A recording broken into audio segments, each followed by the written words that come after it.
Hello dear students. स्वागत है आप सभी का कैप्टन क्लासेस फिजिक्स में। मैं हूं सौरभ कुमार।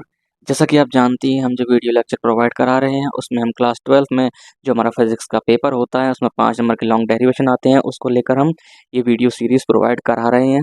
जो भी क्वेश्चन हम डिस्कस करेंगे उसका लिंक आपको डिस्क्रिप्शन में मिल जाएगा, वहाँ से आप उस PDF को डाउनलोड कर सकते हैं। जिन्होंने प्रीवियस वीडियोज़ नहीं देखी है उन वीडियोज़ का लिंक भी आपको डिस्क्रिप्शन में मिल जाएगा, वहाँ से आप उन वीडियोज़ को देख सकते हैं। इस वीडियो में हम क्वेश्चन नंबर 10 का सॉल्यूशन देखेंगे। तो पहले हम क्वेश्चन 10 को पढ़ते हैं।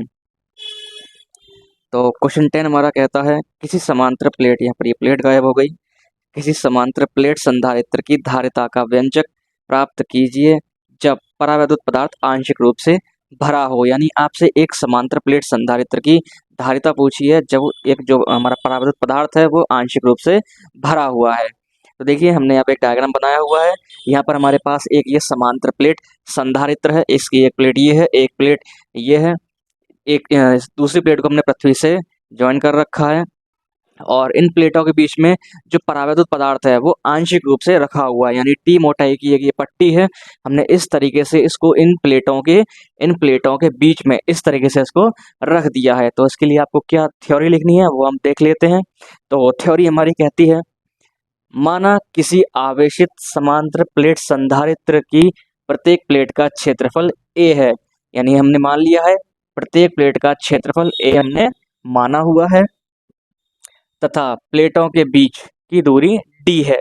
यानी इन प्लेटों के बीच की जो दूरी है वो हमने d मानी हुई है, तथा प्लेटों पर उपस्थित आवेश प्लस q तथा माइनस q है।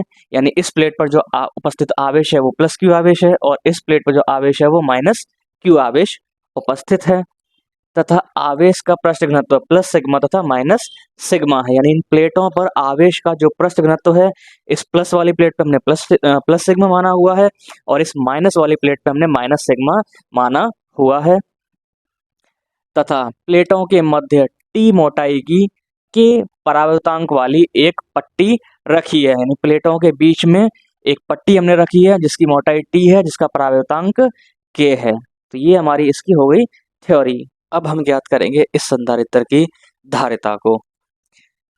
तो धारिता होती है हमारे पास, इसको हम धारिता को C से दिखाते हैं। ये होती है हमारे पास C/डेल्टा V। समीकरण 1 हमने इसको मान लिया, जहाँ Q होता है संधारित्र की प्लेटों पर उपस्थित आवेश, और डेल्टा V होता है संधारित्र की प्लेटों के मध्य उत्पन्न वैद्युत विभवांतर। अब देखिए, अब यहाँ हम बड़ी आसानी देख सकते हैं, हमारे पास यहाँ पर दो माध्यम है। एक हमारे पास ये वायु है, ठीक है, यहाँ पर वायु भरी हुई है, और यहाँ पर ये एक परावैद्युत पट्टी रखी हुई है जिसका परावर्तांक k है। तो अब हम लिखेंगे यहाँ पर प्लेटों पर उपस्थित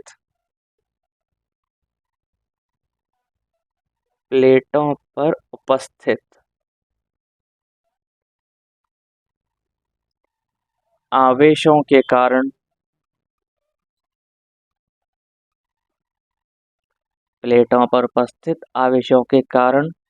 वैद्युत क्षेत्र की तीव्रता,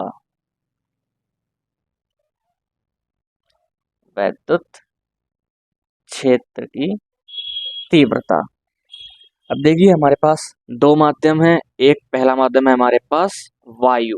तो वायु में जो वैद्युत क्षेत्र की तीव्रता हो जाएगी वो होगी हमारे पास सिग्मा अपॉन एप्सिलॉन नॉट, और हमने इसको E1 मान लिया। यानी इन आवेशों के कारण वायु में जो वैद्युत क्षेत्र की तीव्रता होगी वो हो गया हमारे पास सिग्मा अपॉन एप्सिलॉन नॉट। अब जानते हैं जो आवेशों का पृष्ठ घनत्व हमें दे रखा है वो सिग्मा दे रखा है।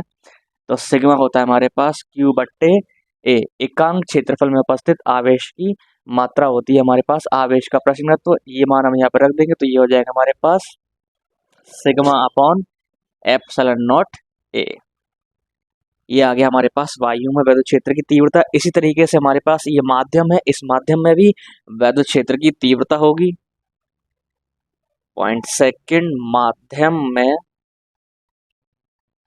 हमने इसको मान लिया E2। ये हो जाएगा हमारे पास E1/K। हम जानते हैं माध्यम में जो वैद्युत क्षेत्र की तीव्रता होती है वो वायु की 1/K गुनी होती है। E1 का मान हम यहाँ से लगा देंगे, तो ये हो जाएगा हमारे पास Q/K एप्सिलॉन नॉट ए, इतनी वैद्युत क्षेत्र की तीव्रता होगी इस माध्यम में। अब देखिए वैद्युत क्षेत्र, यहाँ पर वैद्युत क्षेत्र है तो यहाँ पर क्या होगा हमारे पास एक विभवांतर भी होगा। तो प्लेटों के मध्य, प्लेटों के मध्य वैद्युत विभवांतर,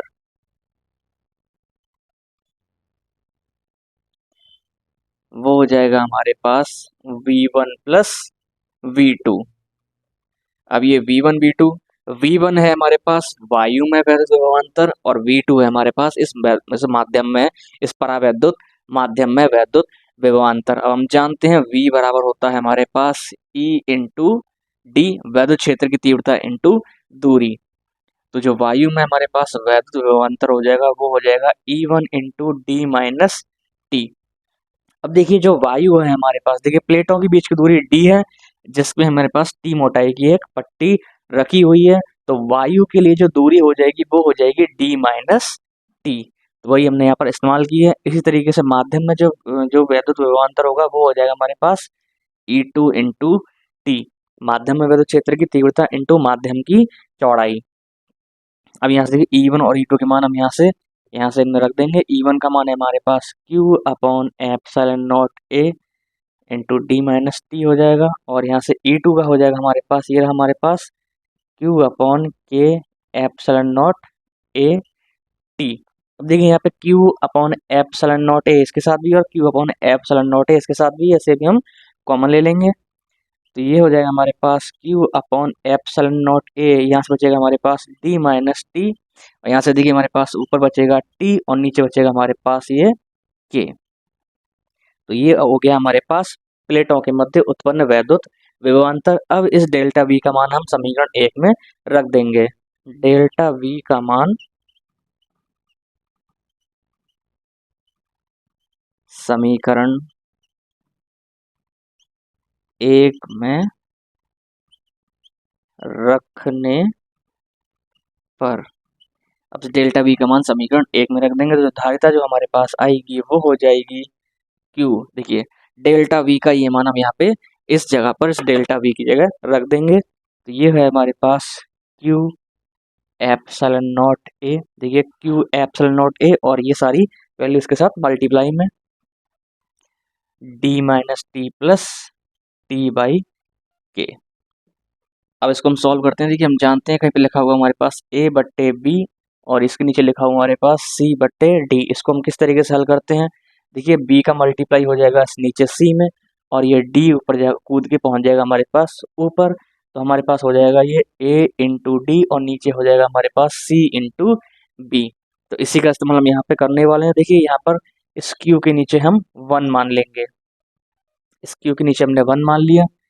तो देखिए ये 1 हमारा नीचे आएगा इस तरीके से, और ये एप्सिलॉन नॉट A हमारा ऊपर चला जाएगा। तो देखिए एप्सिलॉन नॉट A हमारा कूद के ऊपर पहुंच गया, एप्सिलॉन नॉट A हमारा ऊपर पहुंच गया, और ये 1 हमारा इस पूरी संख्या के साथ आएगा। तो ये हो जाएगा Q D minus T plus T by के इंटू 1, इस तरीके से आएगा। अब देखिए Q से Q हमारा कैंसिल हो गया, तो जो हमारे पास धारिता आई वो हो जाएगी epsilon not A upon D minus T plus T by के।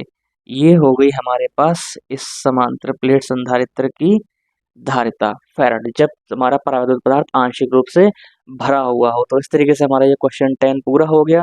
नेक्स्ट वीडियो में आपको नेक्स्ट क्वेश्चन मिलेगा। अगर आपको कोई परेशानी है, कोई क्वेरी है तो आप हमें कमेंट ज़रूर कीजिए।